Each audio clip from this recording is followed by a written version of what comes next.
Usa lang kabatakan nga pangutana alang kanatong tanan. Kinsa man nato ang gustong muadto sa langit, palihog taas sa tuong kamot. Ang uban wa ni taas, asa man mo padong. Katong wa ni taas, mingon mo o huna-una nag-usik-usik ra mo sa inyong panahon. Kay tinuod mga igsuon, kining atong panagtigom karon biyahing langit. Amen? Nan, kinsa man ang gustong muuna, taas kamot. Tawa, isa na lang in town, si Manang. Gusto tang muadto sa langit, pandisdang gustong muuna. Nan, ini mga kaigsunan, usa gayod ka timailhan sa nindot natong pamalandungan uban sa atong ebanghelyo karon. Mingon si San Pablo diha sa atong ikaduhang pagbasa nga kita diha sa atong kaugalingon gayod giawhag o gipahinumduman niya nga ang atong puloy-anan dili niining kalibutana. Our permanent residence is not in this world. Ang atong permanenteng puloy-anan nadto gayod sa langit. O mas, mingon si San Pablo, mas malipay pa ta nga mobiya niining maong puloy-anan sa lawas aron lamang makabot ang puloy-anan sa langit. Tinuod, pag ingon nato kinsay gustong moadto og langit, daghan ta. Pero kinsa nay gustong mobiya nining puloy-anan ngadto sa langit, wa pa. Nagpasabot nga heaven can wait alang kanato. Nan ang advice ni San Pablo nining atong dilema, nining atong kalibog mga igsuon, sama niini nga kumbinsido ta nga padung ta sa langit, mao na ang atong permanent residence, dinhi foreigner lang kita, pilgrim lang kita, lumalabay lang kita, pero di pa kita gustong mabiya nining puloy-anan. Mingon si San Pablo, hinumdumi sa atong kinabuhi sa pagpanaw. We walk by faith, not by sight. Nipanaw ta, ug nitanaw ta pinaagi sa mata sa pagtuo, dili sa mata nga lawasnon ug sa mata sa kalibutanon. Kini dakong hagit alang kanato. Kini nagpasabot mga igsuon nga sa matag karon ug unya, ang isyu manggod sa atong kaugalingon, we want to be in control of everything. Kung pwede pa lang na ay choices, kung kanusa ka, unsang edad nimo, kanusa, unsay pamaagi, asa ka mamatay, ato nang gipili. No? Kung natay choice nga ing ana, mabitaw daghang kaayo na hinumdum ko sa kong nanay, ug salamat sa Ginoo kay iya pong gitugot, nga pagkatiguang niya, sige rin siya ampo. Ug mingon siya, doon tabangi kong ampo. Sa may ampo na ko na nga kung mamatay ko, kanang di ko mag-antos, tinuod. Namatay siya, natulog ra. Wa nakamata. Kay lagi, we want to be in control of everything in our lives to the extent that we want even to dictate God on how, where, when our final end in this world will come. Nan, ang atong pagbasa, nagaingon nato nga, kung naata, mingon si San Pablo, kung nagalakaw ta sa mata sa pagtuo, dili na nato kini i-worry, dili na ta maghasol og huna-huna niini, no? Dili na ta mabalaka niini. Daghay mga tao karon labi na taliwala sa COVID, mahadlok ng matog. Ngano man, kay tingalig dili nakamata. Na, so wa siya natog, kay hadlok siya namatay na noon. Unsay namatyan, kay wala katulog. Mga kaigsunan, uban niini, ang panawagan sa atong pagbasa, nagaauhag gayud kanato nga we should have confidence in God. We should have high hopes in God. Masaligon kita sa Ginoo ug malaumon unta kita sa Ginoo. That is how to walk with the eyes of faith. Mao kana ang konkreto nga advice ni San Pablo kanato. Gamito nato ang gasa sa mata sa pagtuo nga gihatag sa Ginoo kanimo ug kanako, diha taliwala nining mga kabalaka o kining mga uncontrollable areas of our lives. So nga naman yung mulaom man ta sa Diyos. Ang unang pagbasa, tataw kaayo nga maon kini pag-agni kanato nga kita kinahanglan malaumon. Nga diha sa gisulat ni Propeta Ezekiel sa iyang basahon, nga ningon siya, nag-ingon ang Ginoong Dios, ako, siya ha, dili ako, siya, ako mismo magkuhag sa lingsing sa kinatumyang bahin sa sidro ug itanom ko kini sa kinahabugang bukid sa Israel. Siya ang maghimo niini. Siya ang magpatubo niini. Siya ang magpalig-o niining maong kahoy hangtod mamunga kini.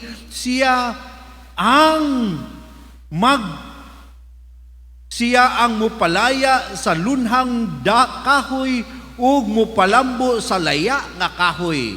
Ako ang Ginoo, nagsulti niini ug tumanon ko gayud kini.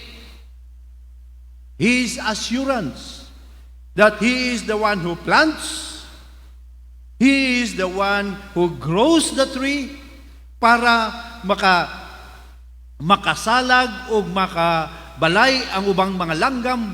Siya tong makapalaya sa lunhaw nga dahon o siya tong makapabuhi niini. He is our hope that in our eyes of faith, as we walk, we see and we focus to God. Uban niini mga igsoon, makuha-kuhaan siguro ang atong mga worries, no? Mga worries. Nga naman, God knows best. We want good in our lives. But remember, God knows best. And He wants to give you and me the best of everything. Mao nga malaumon kita diha kaniya. Busa, makita nato sa Ebanghelyo mga igsuon, nga ang sambingay ni Kristo mahitungod sa gingharian sa Dios. Mas nakapadayag nga dili lang kita malaumon kaniya, kinahanglan kitang masaligon kaniya. Kay ngano, ang gingharian sa Dios, sa ingon pa niya, sama sa binhi. Unsay gihimo ras mag-uuma, nagsabod lang siya. Human niya sabod, nakaibalo ba siya sa proseso sa pagtubo? Wala. Adlaw, trabaho siya, gabi, matug siya, pero ang binhi sa kanunay, nagalambo, nagatubo, diya sa iyang kaugalingon. Nga diyan, muabot na lang ang panahon nga ting-ani, diha pa siya mulihok na usab sa pag-ani niini. It is not in our control. Ang gingharian sa Dios nga diin atong gimithi kanunay nga ang lintunganay nini, ang perfection nini didto sa langit, nagaingon nga it is not in our control. Ug nganong maningkamot man jud kag control sa tanan. Maningkamot ang control gani sa kulor sa atong buhok. Nga bisag giuban nata, taguan nato, nga di lagi ni puti, itom lagi. Maningkamot ang control sa kunot sa atong naong. Nga bahalag nang mugasto kog dako, basta wa lang gyud kunot ang akong naong. Maningkamot ta og control sa panahon. Maningkamot ta og control sa time. Maningkamot ta og control sa kinabuhi sa ubang mga tao. Because we seem to be secure when we are in control. Pero tanawa ang gingharian sa Diyos, makontrol nimo? Dili, oy. Dili. Nya gusto ka musod niya na, pero di ka gusto nga let go sa imong control ni ana. Gusto lagi ka mo ato sa langit according to your terms. Dili. Di man katag-iyas langit. Mao na nga according to His term. Mao nang ginaingon nato according to your will, O Lord. Makasabot na ta nga ang atong ginaampo karon ug kanunay ginatudlo ni Kristo kanato sa pagampo, your will be done. Ngano man, to let go and to let God in our lives. Why? Because we are going to His kingdom. Sa iyang gingharian, dili sa atong gingharian. Mao nga sama sa usa ka liso sa mustasa. No? We should always have that confidence in God. Musalig ta sa Dios that He knows best sa atong kaugalingon. Nga diha sa atong kinabuhi, dili nato gamiton nga ma-stress ta sa pagkontrol sa tanan nga hitabo. Kung dili, ang atong gamiton, ang atong pagtuo nga masaligon sa Dios. Ginoo, your will be done. Kay ngano, ang proseso manggod mga kaigsunan sa gingharian sa Dios, dili magic. Ang gusto manggod nato sa kinabuhi, magic. Lord, if you have the kingdom of God, then naada yun. No? Tanawa ang ikaduhang sambingay, dili magic. Hinay-hinay nga nitubo ang pinakagamay, the insignificant seed nga pinakagamay liso nga mustasa. Sa pagtanom niini, sama kana sa gingharian sa Dios nga pagtubo niini mulipang ug maoy kinadak-an sa tanang mga gagmayng tanom, shrubs, ug makasalag ang mga langgam niini. Ing ana mga igsuon ang proseso. Mao bitaw nang ginaingos mga tiguang, doy, hinay-hinay lang doy, basta kanunay. Ang proseso, mao ang proseso sa Dios, nga ang gingharian sa Dios, wa nagdali oy.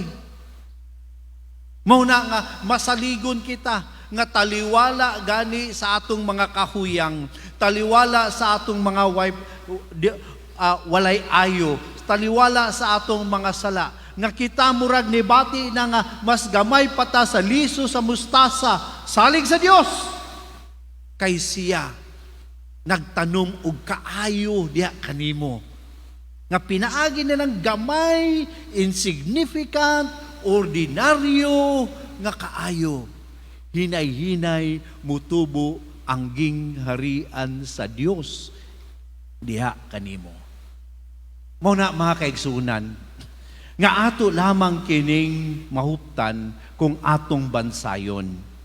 Mao nga diha sa kampanya, sa programa sa pagkapiniyalan, usa kini kabutang nga atong praktison. Ang pagpraktis kanunay diha sa atong pagkamasaligon sa Dios. Ang atong pagpraktis kanunay nga kita malaumon sa Dios. Pinaagi sa pag-let go sa mga gasa nga gihatag sa Dios kanato. Kay diha sa atong pagpaambit sa gasa sa Dios diha kanato, usahay maglisod kitag paambit. Nganuman kay ang atong hunahuna mawad-an lagi ko pader, makulangan ko, mawala kanako.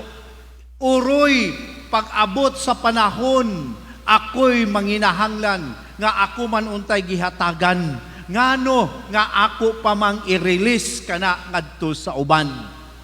Kulang lagi ang grasya sa Ginoo kanako. Dili pa igo. Unya nako manggihatagon, unya nako mahimong tinuod nga pinilan kung naanay daghay surplus kanako. That is what I've experienced in my life. Tinuod mga igsuon, before ko nisulod sa pagkapiniyalan, na ako'y dakong pagduda gayod. Mingong kung anong musulod pa man ko sa kinabuhing piniyalan nga, pari naman ko. Ako namang gihatag ang tanan sa Ginoo. Wa na gani ko nagminyo. Ako na ganing gi-surrender ang akong nindot untang plano sa akong kaugalingon para lang sa Ginoo. Unya, musulod pa kong pakapiniyalan. Nganong muhatag pa man ko og akong pledge diha. Ngano man nga ako tanan na gani. Wa man po ko sweldo. Wa man ko sweldo. Sama sa mga madre diri, may wa sweldo. Ngano man tanan ihatag sa kongregasyon.